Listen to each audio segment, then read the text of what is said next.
Hi everyone, the following excerpt is from a discussion I recorded with Aditya Pattanaik during the Rules Symposium in Florida, the summer of 2024. This is the part that the compliance department of Sprott allowed to go public. Please find more information below the video.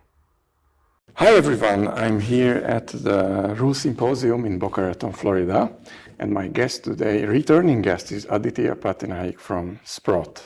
How are you today? I'm well. How are you? Thanks, I'm fine. And good that you remind me that I would like to be compliant friendly. So I have to tell that we are just exchanging ideas, opinions, personal opinions.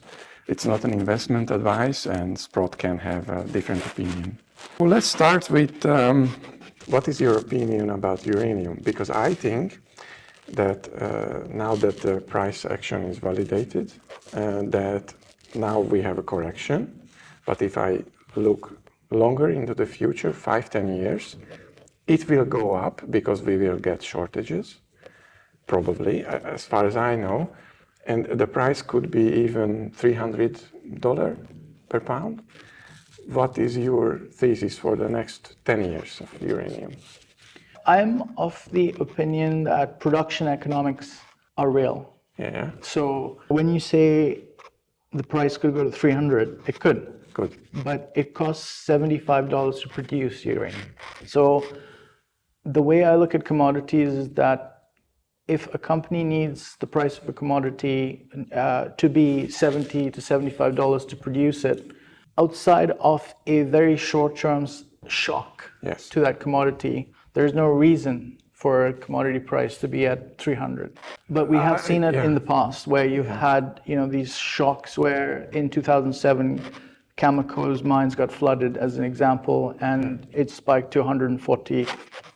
So on an inflation-adjusted basis, you can use your imagination and, you can make up numbers, but I think it's very important as a disciplined investor to ground your upside cases with production economics in mind. Yeah. And I also know that the price is higher now than the production cost, but it takes a long time to get a mine in production. So that's why it could be. That's why I expect it at least. But it's good that you correct me. Yeah. And I will not hold you to that, of course. But what is your opinion about copper? Because I think there was a uranium thesis, and then a few years later, the price action also validated it. And now we could see similar things in the next few years, probably, concerning copper. And I think this is really the birthplace of the bull market. Copper in general has been a bellwether of economic conditions, and it's called Dr. Copper for a reason.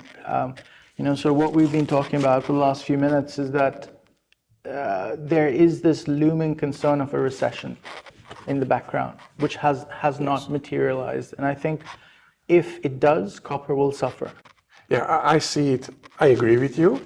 And I see it if I have a longer time horizon, 10 years. It is a good time to enter copper, knowing that I have to buy more when we have a recession like that. Right. And then it will be really an absolute low point, so a generational low point. Okay. One thing I should probably add is every commodity has its own supply and demand dynamics. Yes. It's important to remember that. And with copper, there is a new supply dynamic playing out in the market. I mean, if you truly are thinking 5 years, then you're in the right place. Yeah, okay, thank you. And what are you working on now? I follow your newsletter. I would like to promote it. But what are you working on now? Well, I'm a big precious metals bull. And that's kind of what my focus is right now, is on, trying to keep people in the precious metals trade right now, because I think we're at that cusp where all of the things that we've been talking about, it is very likely that over the next 12 months, something actually materializes. The equities have not performed in line with what some of these commodities are doing. So, the fact that it hasn't happened doesn't mean it won't happen. Yeah, there is this chart of the S&P 500 versus the gold stocks, and Right. it shows a great cyclicality, and now it's flat on the bottom. Or we see the disappointment, really the capitulation. So everybody they quit because the gold stocks don't rise, or the gold price is up like 25% ish. Gold stocks may be the same. So it's unusual that we see that, and it's not overperforming the gold. So indeed, you are right. The gold price, silver price is up, but the generalist investors don't come in. The ETF flows are still lagging the Western investors. I'll make a few comments here. The general economy has held up, contrary to what all the Expected, the doomsdayers have been saying for a long time. The big recession, still not. Yeah, we haven't got the recession. We've raised rates by 5%. We haven't got a recession. We've raised rates by 5%. The stock market has gone higher. This is all contrary to what normally happens.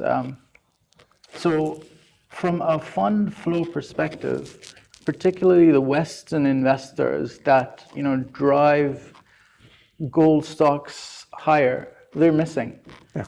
And they've been missing since 2022. Or maybe even 2021. If you look at the ETFs, you've essentially seen all that money flow out of this sector, and it hasn't come back. There is an alternative now. Maybe that's why, or the alternative is the S&P 500 or the Nasdaq, which is not really an alternative. I mean, that's the main place where money goes. If I was looking at the Japanese stock market yesterday, all-time highs. Indian stock market, all-time highs.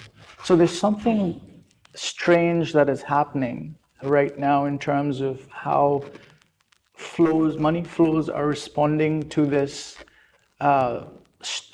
unusual strength that has been sustained in the macro economy, despite what everybody has been saying and thinking would happen.